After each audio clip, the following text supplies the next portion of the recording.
All right. Well, good morning, everyone, and welcome to Oakville.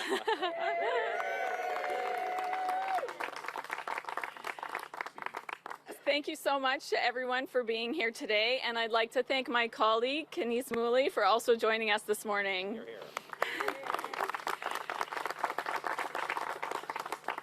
Stephen understands the pain that so many in Ontario are feeling right now. He is presenting bold solutions to these urgent problems. He's offering voters a choice in this election, a Conservative government that will cut with chaos, only making the biggest and the richest richer, or a Liberal government that will invest to make Ontario a place to grow again. Without further ado, please help me in welcoming the next Premier of Ontario, Stephen Del Duca.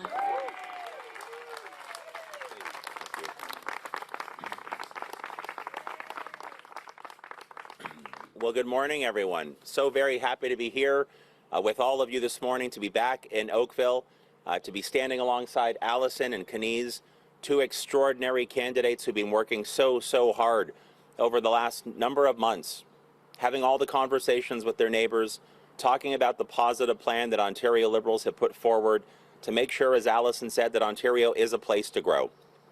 This team of new Ontario Liberal candidates is truly extraordinary, and I know in just a couple of days, thanks to the hard work, thanks to the dedication, the energy and the vision of Alison, Kenise and the rest of the new Ontario Liberal team, that these two extraordinary women will be phenomenal champions at Queen's Park for Oakville and for Oakville North Burlington.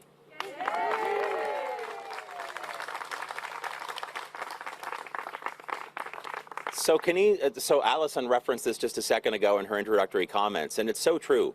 You think back to the last 4 years. The last 4 years where Ontario families have experienced cuts and chaos and havoc time and time again from the Ford Conservatives. There is a very clear choice in this election campaign, especially given the fact that we've all had to go through the past 2 years of a pandemic, a public health crisis, and to witness the fact that the Ford Conservatives are so determined, still notwithstanding the lessons that should have been learned, they're still determined to prioritize private health care, to prioritize public education, to make the richest and the biggest in this province even richer and bigger. It makes no sense, again, given what we should have learned by now.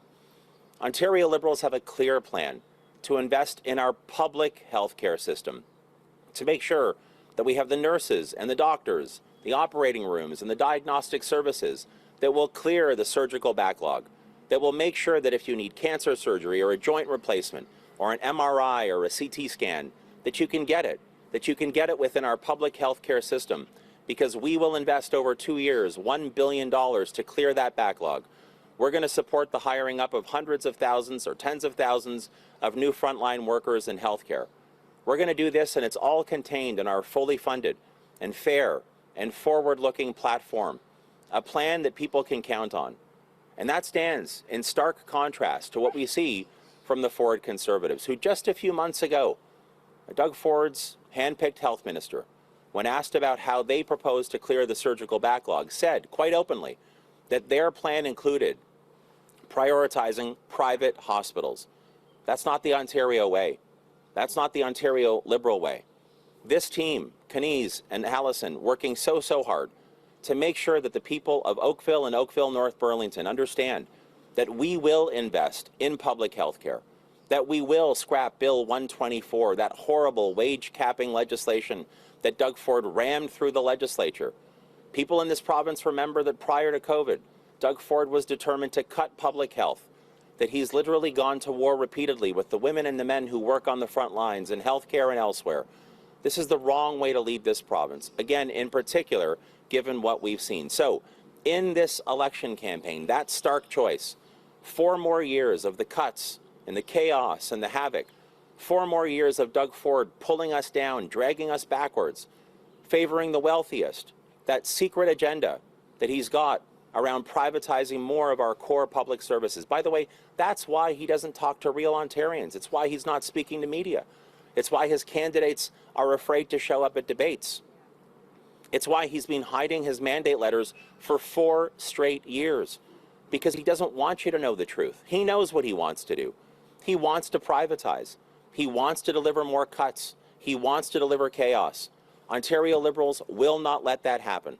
That's why, again, the clear choice, dragged backwards and held down, pushed backwards by Doug Ford, or an Ontario Liberal team that has the compelling plan, that has the energy to build up our core public services, to support public health care, to support public education, and to do what's required to make sure, as we say, that Ontario is truly a place to grow.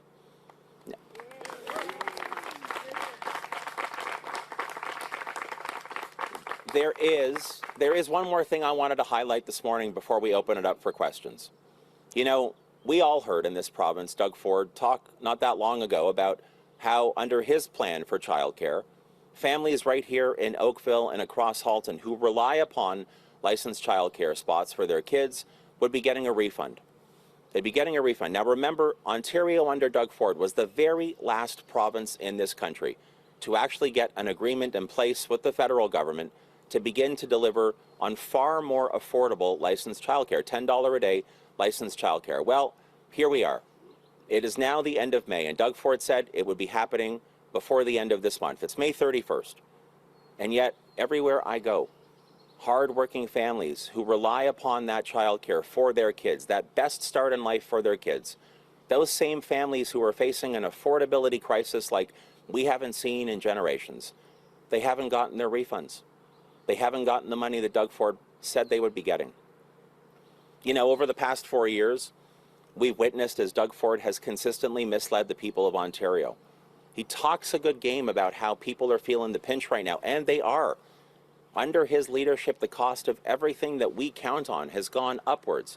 The cost of groceries, the cost of food, the cost of moving around, the cost of trying to buy or rent a home, and the cost, of course, of childcare. The fact of the matter is that when Doug Ford made the commitment, not that long ago, that by the end of May, families would be getting a rebate or a refund, he knew in that moment, I'm convinced, that he had no capacity to deliver on that commitment. And that is absolutely appalling. When families here in Oakville and beyond are feeling that pinch, they're feeling the pain, and they need a government and a premier at Queen's Park who, yes, makes commitments, but has the wherewithal and the capacity and the plan to deliver on those commitments. Ontario Liberals, in fact, I was standing in Oakville when we made the announcement. Ontario Liberals have already made a commitment, and it's contained in our fully costed plan. Families relying on childcare will get a retroactive refund back to January the 1st. That's $2,750 per family per child on average. That's real money that goes back into those families' pockets. Doug Ford never had an interest in actually following through on the commitment that he made. It's another example of how he does not have the capacity or the wherewithal to lead Ontario. And again, he has truly abandoned the hardworking families of this province. So whether it's public health care, which he wants to cut and privatize, or it's child care that he's not interested in, doesn't really support and certainly doesn't prioritize, Doug Ford is the wrong person to lead Ontario. And come this Thursday night, people here in Oakville, across Halton and across Ontario know, they know it already, that the only way to stop Doug Ford is to vote Liberal, and that's what they're going to do. Thank you very much.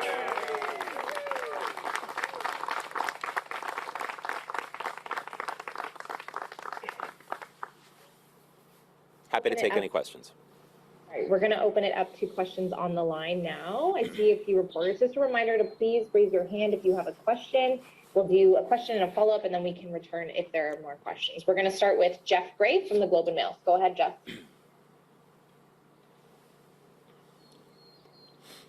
Hi, Stephen. Can you hear me all right? Yes, Jeff. Thank you.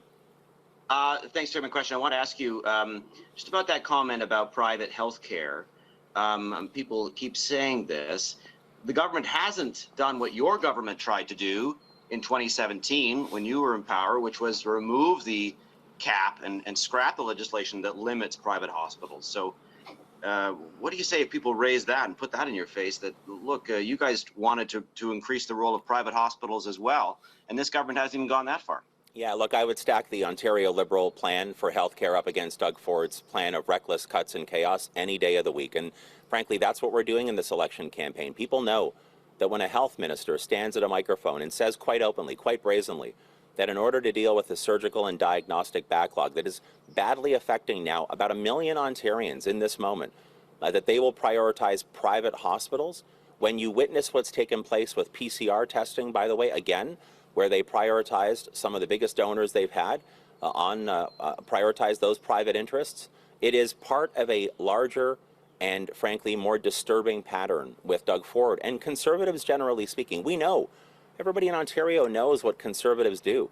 They starve public services, they cut, they deliver chaos, and then they turn to their friends and their donors in the private sector to pretend that somehow those interests will save us. Look at what they've done with long-term care.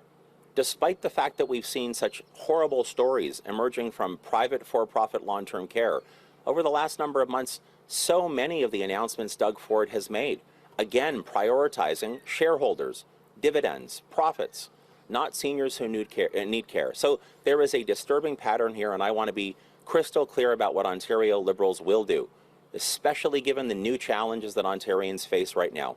We will clear that surgical and diagnostic backlog within 2 years by making a $1 billion investment over those 2 years in our public health care system, in our public hospitals. That's how we're going to deliver what the people of this province want. And Doug Ford will take us in the wrong direction, in a different direction. That's why it is crystal clear. The only way to stop Doug Ford is to vote Liberal. Okay, thanks. As a follow-up, if you can hear me okay, I mean, you didn't address your government's Bill 160 at all in that answer, but I'll move on to the other question, which is the handgun ban. Hasn't the federal government pulled the rug out from under you? You were talking about working with them on a handgun ban. They've just announced something that isn't a handgun ban. Yeah, let me just start off with the first part of what you said a second ago, Jeff, if you don't mind. Anybody who believes that the Ontario of 2018 is the Ontario of 2022 clearly hasn't been watching really closely about how much pain people in this province are still facing. I know, and we saw it the night of the leaders' debate, I know Doug Ford and Andrea Horwath want to spend a lot of time trying to fight the 2018 election all over again. What I know from all of the conversations that I've been having and our candidates have been having is that people in this province right now, as they think about next month, next year, next decade, they're feeling pain. They want solutions in this moment that will help make their life better and easier and more affordable. They want a healthcare system that's public and is properly funded, and that's what this new Ontario Liberal team will do. On handguns, look, I saw the announcement yesterday. I think it's a positive first step. I think there's a lot to be encouraged by in that particular announcement, but that doesn't mean that our work is done. And as Premier of this province, I will lead the conversation on a national handgun ban. I will take this conversation to Ottawa, I'll take it to the other provincial capitals, and we will move forward to deliver what needs to be delivered here, which is real community safety. Neighborhoods right here in Oakville, North Burlington, my home community of Woodbridge. People deserve to be safe at all times. The incredible rise of carjackings and auto thefts and gun violence, again, that's not the Ontario that we're fighting hard to build. And so while I'm encouraged by what I saw the federal government announce yesterday, that doesn't mean our work is done. I want a handgun ban, and an Ontario Liberal government will lead a national conversation to make that happen.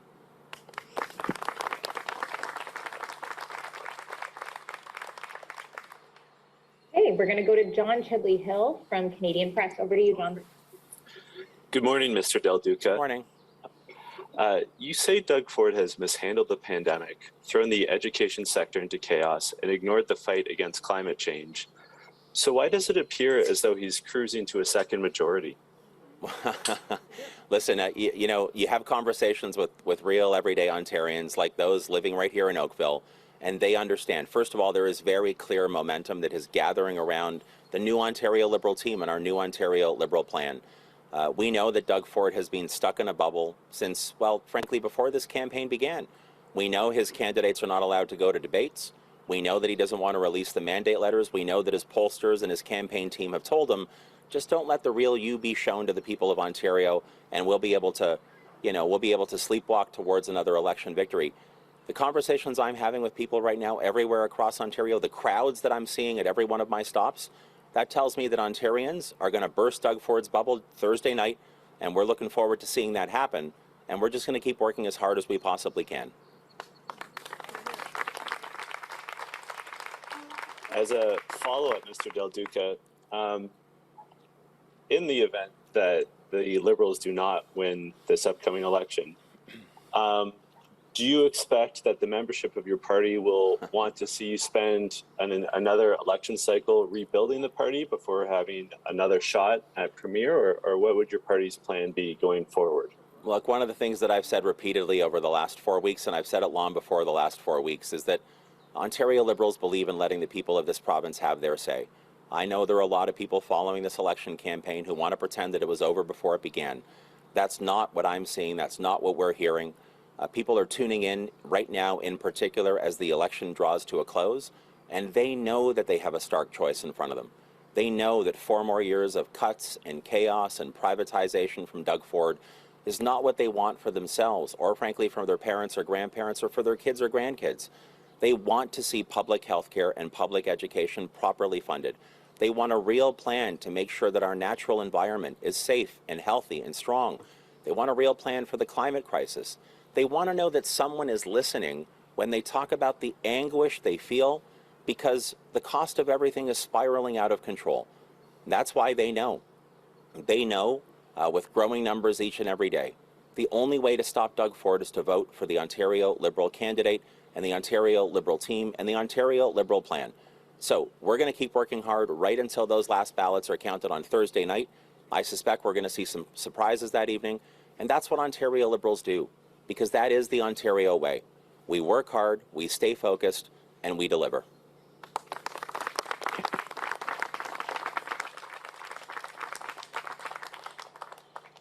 Okay, we're going to go over to Lisa Shang at CBC. Over to you, Lisa. Morning, Stephen. How are you? I'm good, thanks. How are you? Good, good. So on housing, a big point of contention between the province and the municipalities was allowing more density in suburban areas. So I just wanted to know, would you be tougher on municipalities that don't want to approve more housing density? So we would actually, what we know is that the Ford Conservatives decided to make changes to the intensification or density requirements that used to exist in the province, which leads to more sprawl. Doesn't actually make housing more affordable, certainly makes our communities, our neighborhoods less sustainable. Ontario Liberals will actually increase the intensification targets so that we can build sustainable communities. We've got to do it closely in partnership with our municipal partners. That is the best way to produce what people living in existing neighborhoods want as we build out the 1.5 million new homes that we will over the next 10 years. And that is the approach that we'll take. We know that every single decision Doug Ford has made about housing for the past 4 years has been for one reason and one reason only: to make his richest political donors even richer, and do nothing for the hardworking families who see that for their kids and grandkids, the cost of housing continues to fall further and further out of reach. Again, that's not the Ontario way. We will build 1.5 million new homes over the next 10 years. We'll support tenants. We'll target first-time home buyers in particular, because that's what the people of Ontario deserve.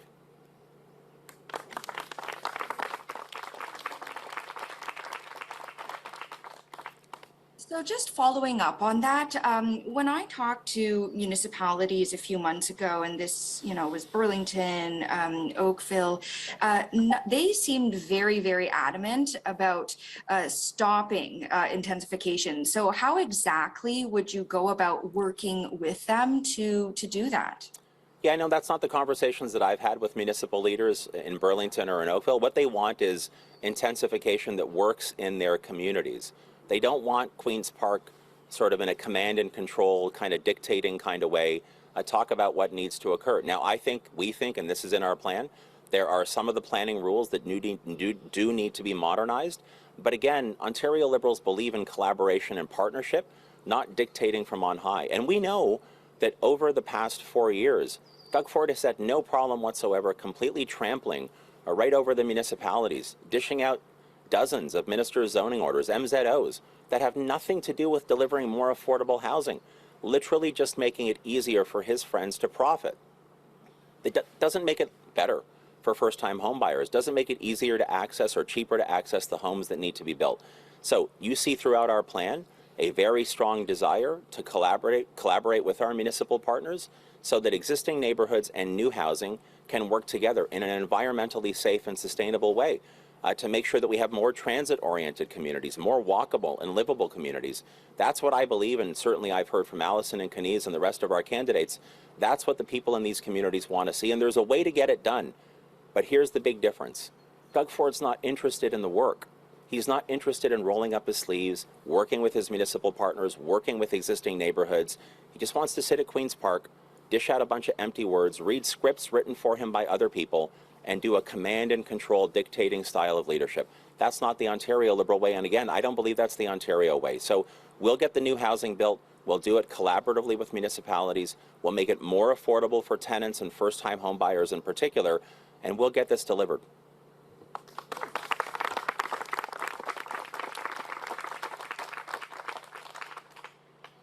We're going to go next to Robert Benzie from the Toronto Star. Hi, Stephen. I don't know if you can hear me. I can, Rob. Yep. In the 2018 election, you and I spoke, and you were very candid about how it was going.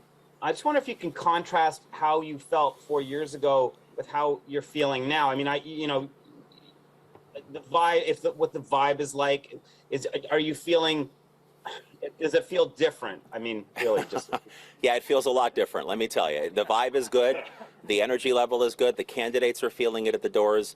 I mean, I think about, just a couple of days ago, I was in Peterborough, the riding of Peterborough-Kawartha. There were over 100 people in Greg Dempsey's campaign office on a Saturday afternoon. Then we went to Pickering, again, over 100, 150 people in our campaign office there, all working hard. I feel the same thing when I'm in Brampton, when I'm in Oakville, when I'm in Vaughan. I mean, right across this province, when I'm in Ottawa. I mean, the list goes on from there.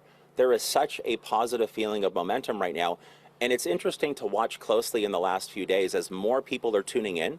I mean, the weather has been getting better. We just had Victoria Day weekend. People are now really focusing. That's why the momentum is really crystal clear at this moment. And people are now telling me, I don't even have to talk to them. They see me, they recognize the hairstyle, and they say right away, we know the way to stop Doug Ford's cuts and chaos is to vote Liberal. So it is resonating, it is really encouraging, but we take nothing for granted. We're just going to keep working hard right down to the wire.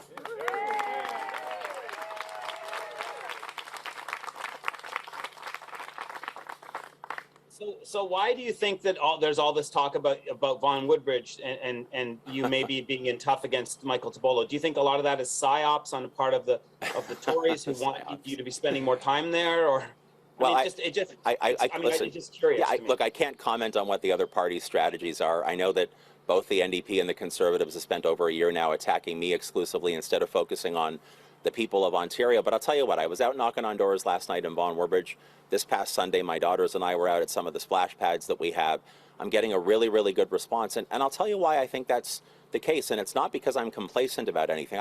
Again, even in Vaughan Woodbridge, especially in Vaughan Woodbridge, I'm going to keep working hard as I've always tried to do. But my neighbors know. My neighbors know that my wife and I chose to live in that community, a community that I've personally lived in for more than 3 decades. They see me at the grocery store. They see me when I'm dropping my daughters off at the publicly funded schools that they attend in Woodbridge. They know that I am one of them, that the challenges they face are the challenges that I face. They know that my parents live just a few minutes away from where we live and that they're getting a bit older and that they need support. They know that in my time as their MPP, I delivered the Vaughan Hospital and the 427 extension and 6 new schools and a 10-bed residential hospice and more. So does that mean that we take it for granted? No. It is the Ontario way, and it is certainly what I learned from my parents and grandparents. You don't take anything for granted. You earn it every single step of the way with hard work, with determination. That's what I'm doing right across Ontario. It's what our candidates are doing, and it's what I'm going to do in Vaughan Woodbridge. So I'm encouraged, but not taking anything for granted.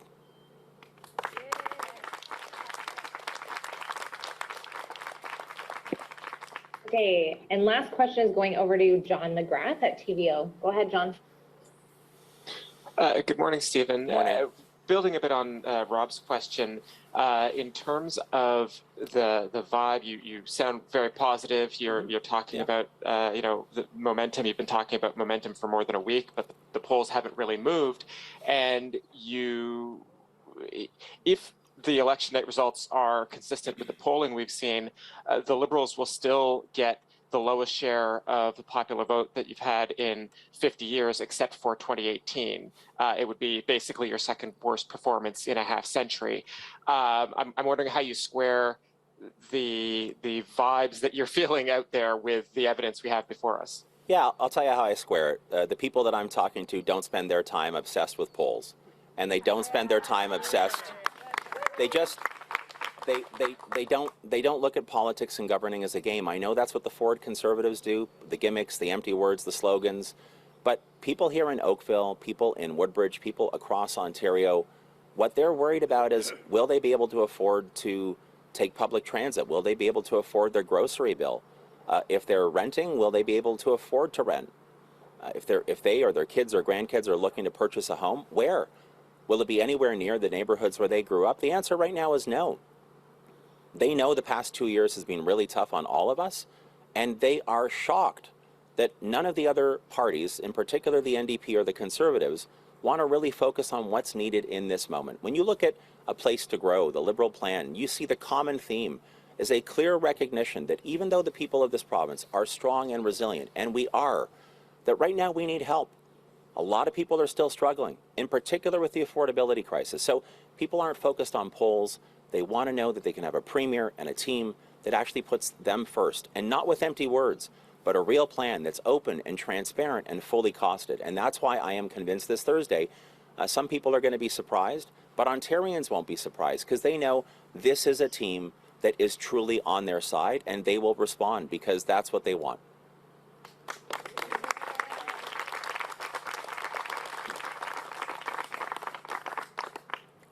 I don't have a follow-up. Thank you. No problem. Thank you. Okay, that was it. Back to you, Stephen. So the two most important things I wanted to convey today, number one, public health care. Ontario Liberals will fund it, will support it, will build it up, will make it exceptional and resilient to deal with any future challenges. We're going to do the exact opposite of Doug Ford and his team, who want more cuts, more chaos, more destabilization, and more privatization of our core public services. We're not going to let that happen. And secondly, unlike Doug Ford, we don't make commitments that we have no interest following through on.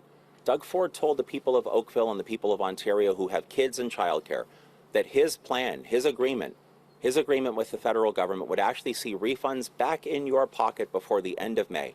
And here we are, May 31st, and I don't know a single Ontarian who's gotten that refund.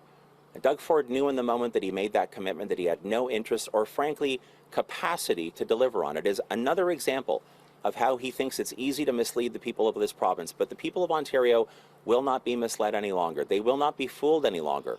So Ontario Liberals, we have the plan. We have this extraordinary team, including Alison Gohel and Kaniz Mooley and so many others, who are working so hard to represent you at Queen's Park.